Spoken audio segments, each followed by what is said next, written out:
আজিৰ দিনটো আমাৰ কাৰণে এক ঐতিহাসিক দিন, আনন্দৰ দিন, গৌৰৱৰ দিন। আজি ভাৰতবৰ্ষৰ ভিতৰত এখনেই মাননীয় প্ৰধানমন্ত্ৰী নৰেন্দ্ৰ মোদী ডাঙৰীয়াই দচেৰা প্ৰস্তুত কৰি ইউনেস্কোলৈ প্ৰেৰণ কৰিছিল ৱৰ্ল্ড হেৰিটেজৰ কাৰণে। আৰু মাননীয় মুখ্যমন্ত্ৰী ডক্টৰ হিমন্ত বিশ্ব শৰ্মাৰ আন্তৰিক প্ৰচেষ্টাত নেৰানেপেৰা প্ৰচেষ্টাত আজি ৱৰ্ল্ড হেৰিটেজ হিচাপে স্বীকৃতিপ্ৰাপ্ত হ'ব।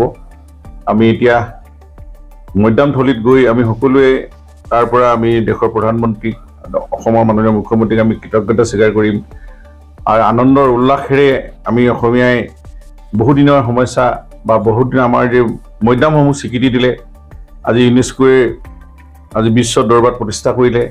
ইয়াতকৈ আৰু ডাঙৰ কাম একো হ'ব নোৱাৰে। গতিকে আমি আজি অকল আহোম বুলিয়ে নহয়, সমগ্ৰ অসমীয়া জাতিৰ কাৰণে এইটো গৌৰৱৰ দিন।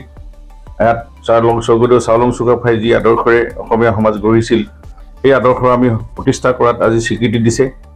আজি মহাবীৰ লাচিত বৰফুকনে যেনেধৰণে সাহসেৰে অসমীয়া জাতিক ৰক্ষা কৰিলে, গতিকে এনেকুৱা ধৰণৰ কথাবিলাকে আজি আমাৰ অসমীয়া জাতিক প্ৰাণ তুলিছে আৰু মৈদাম স্বীকৃতি পাইছে। আৰু স্বৰ্গদেউ চাওলুং আৰু মৃতকৰ আমি যিসকল স্বৰ্গগামী আত্মা, যিসকল স্বৰ্গদেউসকলেও আজি মুক্তি পাইছে বুলি আমি আজি ধৰি লৈছোঁ। গতিকে আমি বানফি টাইপ পৰম্পৰা প্ৰথাৰে আমি বানফি পূজাৰে তাত চাকি বন্তি জ্বলাই আমি মৈদামথলীত আমি সকলো উপস্থিত হ'বলৈ আমি গৈ আছোঁ।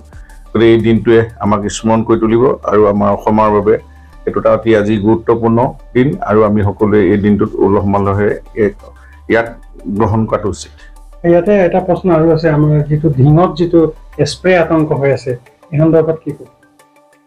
ঢিঙত যিটো স্প্ৰে আতংক হৈছে, এইটো চৰকাৰে নিয়ন্ত্ৰণৰ কাৰণে কঠোৰ ব্যৱস্থা লৈছে, স্বাস্থ্য বিভাগ, মাননীয় মুখ্যমন্ত্ৰী মহোদয়ে। গতিকে মই ভাবোঁ এইটো নিয়ন্ত্ৰণ হ'ব।